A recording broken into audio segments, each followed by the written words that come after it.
Hi, welcome to Growing Concerns, Seedy Sunday 2016. I think there's been just under 2,000 people through the door. We've had some fantastic talks all day.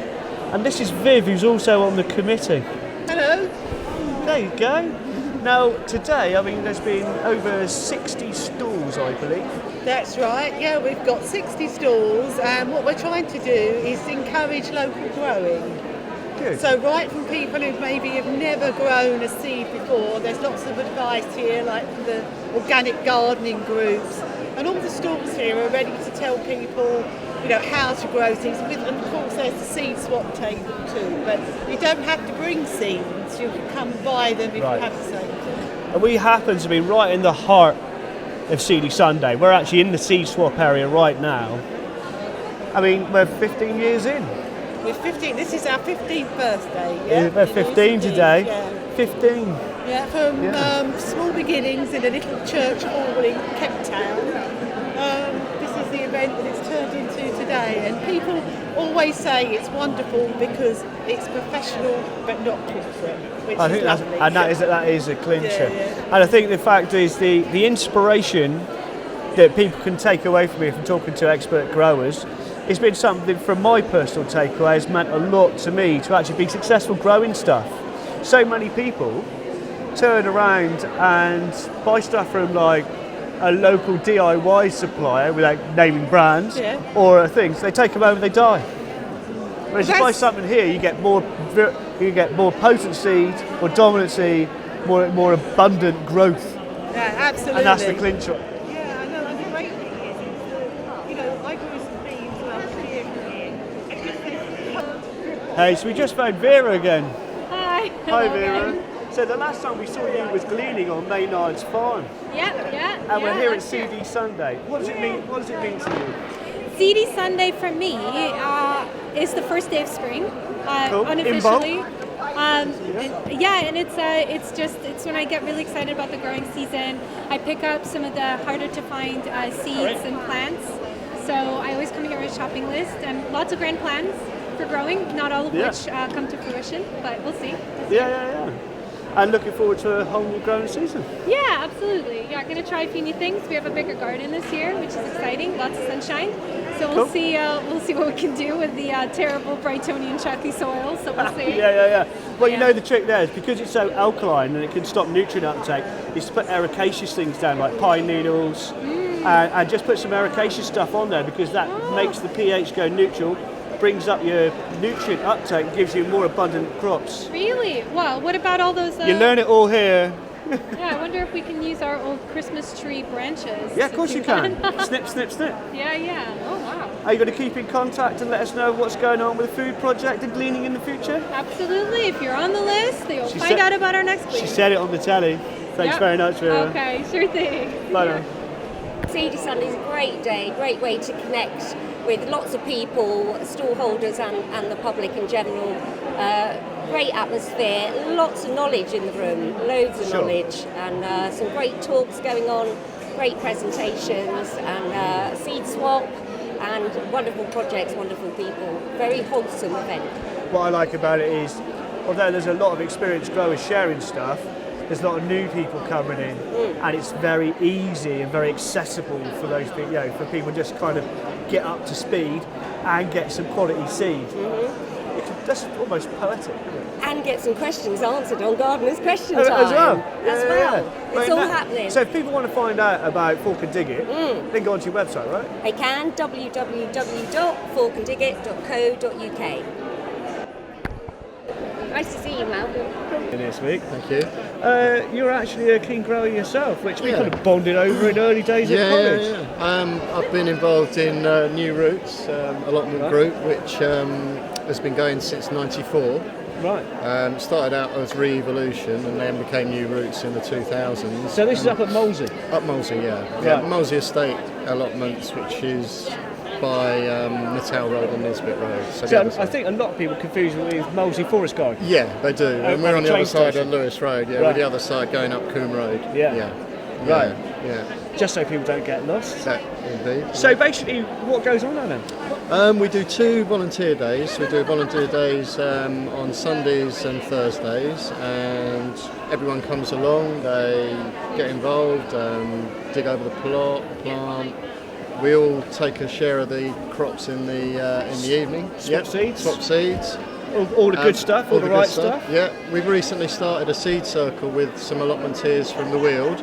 Okay. So we meet once a month, and we swap seeds from Weald and Moulescombe allotments. And just get those seeds all around the place and Exactly. bit of cross-pollination in every way possible. Exactly. Now, if people want to pop along and volunteer, I bet you've got a website or a Facebook Yeah, page. we've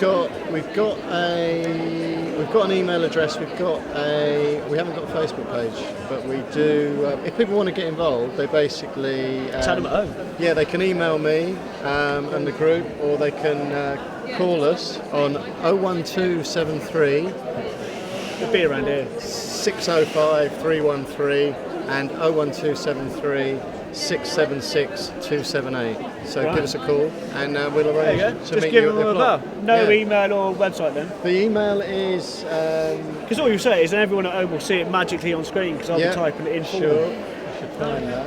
So if you don't want to call, you can just drop them an email on whatever he finds. It's info@newroots.co.uk. There you go. Yeah. Pleasure, Jan. Great. Hi. We're back with Nick Vale. That's right. Now, Nick was here last year talking about how we might have a film coming out sometime soon, and you're back again this year. And I do believe he may have been successful. We did manage. It took us a lot longer than we thought. 3 years. In the making. Yeah. For people who don't know who you are and what you're doing. Yeah. What's the main gust of the film? What's the main? Well, first of point? all, to say who we are. We live in an agricultural collective in the south of France, and we grow a lot of vegetables and have been saving our own seeds for many years. And we also do quite a lot of seed swaps, like here. Sure. And we also sometimes do like kind of a bit of training, showing people how to save their own seeds. Most of vegetable seeds. And the collective is called Longo Mai, Longo, and then MAI, which actually is Provençal, which is the local language, and it means may it last a long time. Oh, lovely. And it started in 1973, it's been going ever since.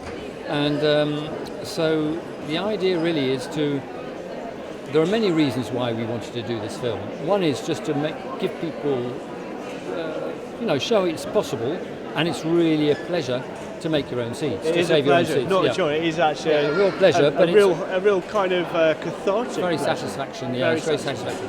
But it is also a way of going against the increasingly restrictive seed laws in Europe. Of course. It's also a way of really battling away against the big multinationals like Monsanto, Syngenta and others who are concentrating more and more the seed market. On listed seeds and all that kind of and thing. you haven't got the right to, and all this with this special catalogue and all that. It's painful, especially seeing we've lost 75% of all plant varieties in the last century. So we're only down to 1 in 4 of what we were before.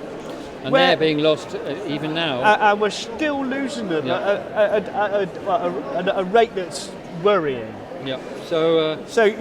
What you're doing here. That's why we've got 32 vegetables, and we're talking about open pollinated, like the kind of heirloom varieties and stuff, and how you grow the vegetable, but above all, how you get the seed from it. Sure. And really very detailed on the films, beautiful images with explanations. And if people want to find it, people at home want to find this online, you've got a website, haven't you? Well, there are 3 possibilities now. You can get it on our internet site, which is seedfilm.org. It's very easy, seedfilm as in English, .org. Or there are Real Seeds who are based in Britain, in Wales. Yep. It's called the Real Seed Catalogue. They are selling it in their catalogue. And we have just, not convinced because he was very pleased to do it, but Ecologic Books, who've got a stall here in Seedy Sunday, they're based in Bath, and they're going to sell it as well.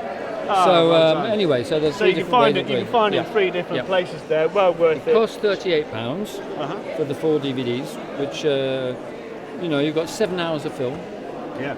So there's a lot of You don't have to look at it all in one go. Sure. Because it's 40 short films. But we do live in the box set generation who like to watch a whole season all at once. So it might just kind of work. Who knows? If you don't want to be that Google-eyed, just press pause. I've got to say thank you very much, Nick. Okay, pleasure.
Hey, look, now I've just stumbled into Mike Hedges from Chase Organics.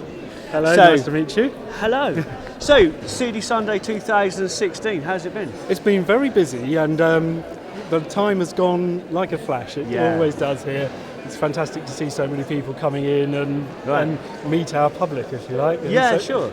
A lot of people say they are already got our catalogue, and it's nice to talk to them and get some feedback on what we do. Now, for people at home who don't know, you're the people we've got responsible for the Organic Seed Catalogue. That's right, yes. Organic Gardening Catalogue, that's our latest one just come out. So this is a bit of a hallowed tome for a lot of people. So you're responsible for that? Yes, I've been working with Chase Organics, which is the company that runs it in conjunction with Garden Organic since 1983. I don't know how many years that is. I've been involved, man and boy, and here we are. My job is to put catalogues together, source the seeds, and everything we do. So it's been a sort of labour of love. I can't see myself doing anything else. It's great for being like a symbiotic relationship with something like Seedy Sunday. Absolutely. And about the whole origins of the heirloom varieties and open pollinated seeds and all that kind of stuff. Yes, I mean, our catalogue, there's many varieties in it. From the day I started, we've managed to keep them all going. Well that's done. Very important there. So there's still quite a lot of varieties from the 1983 one. Right. That was the first one I ever worked on, that are still there today. And that's one of the things we like about it so much, that we are that's the point. You actually sustain those seeds for people to buy these seeds. Yeah. And we're looking always on the lookout for more organic seeds and open pollinated seeds. It's basically, that's what I do during the summer, is try and find He's more. in the right place, I'm sure. Yeah. And obviously for the rest of the year, that's what you do. Yes, I wasn't a gardener when I started, would you believe? I just fell into it rather by accident, but started gardening as soon as I got the bug, if you like. Sure. And, people do get the bug though, don't they? Absolutely, yes. It's the way it goes. Yes. Now, for people at home, if you want to get this, how do they get it? They can go online to organiccatalogue.com or our phone number 01932.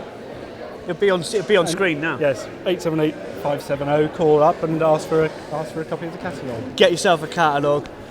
Lots of good stuff and tools as well.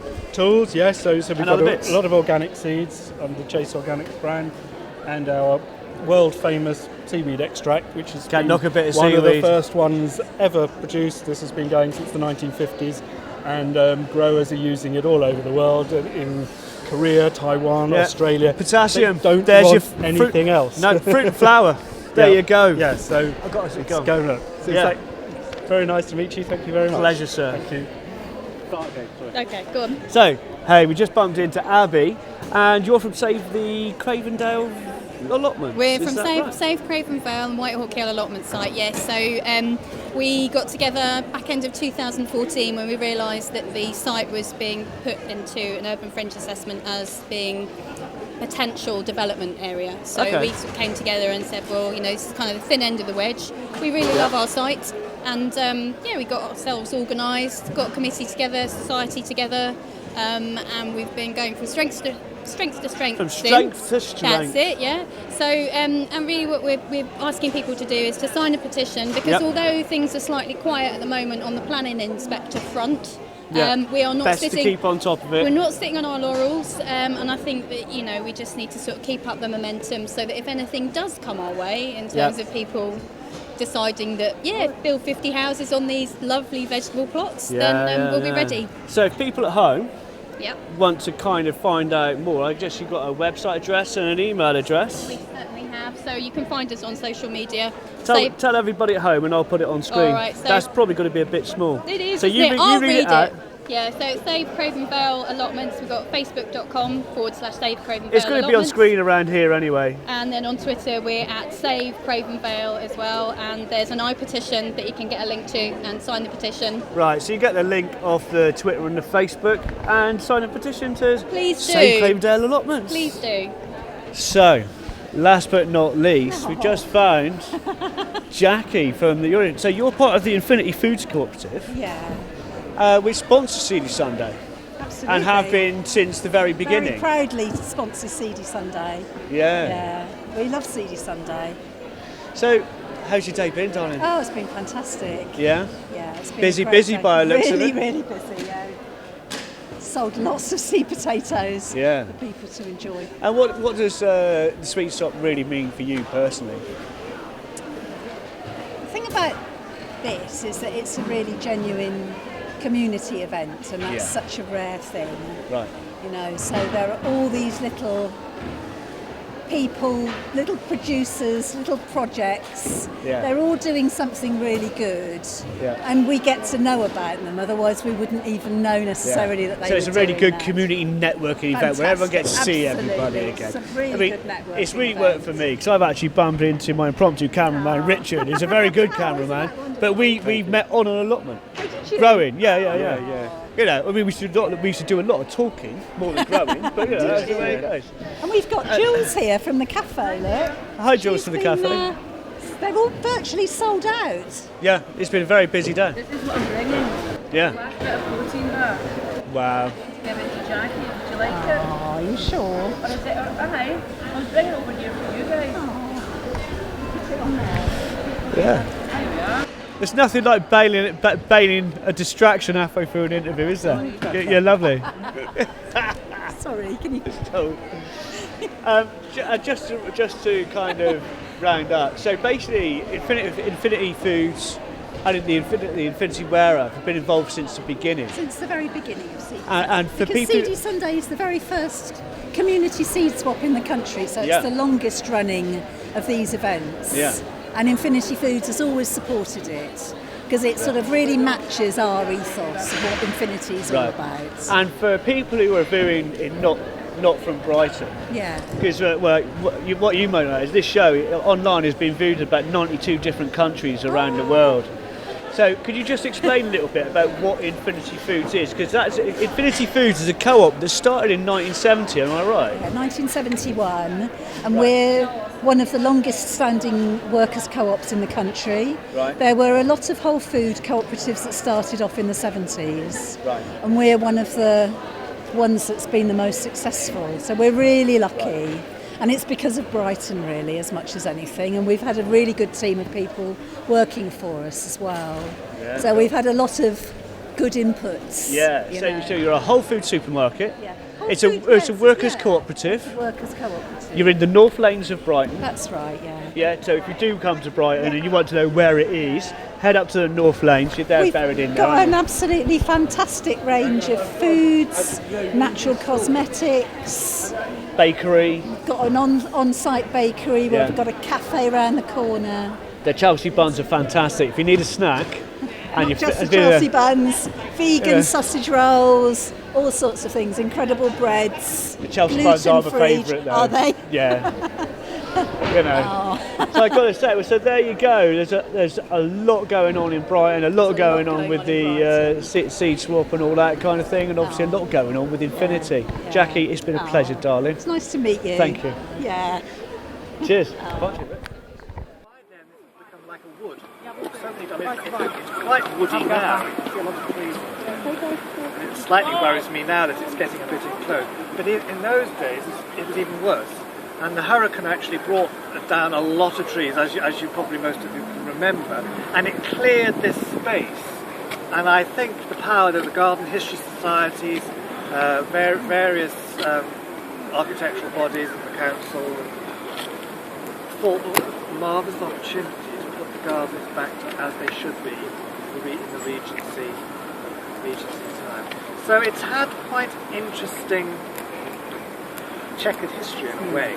But what is good about the garden now is it's full circle really, because natural gardens are very back in favour, aren't they? And I think gardens that are friendly to nature. I'm very proud to say that we don't actually use any chemicals. Everything's organic. We don't use. So we are trying to conserve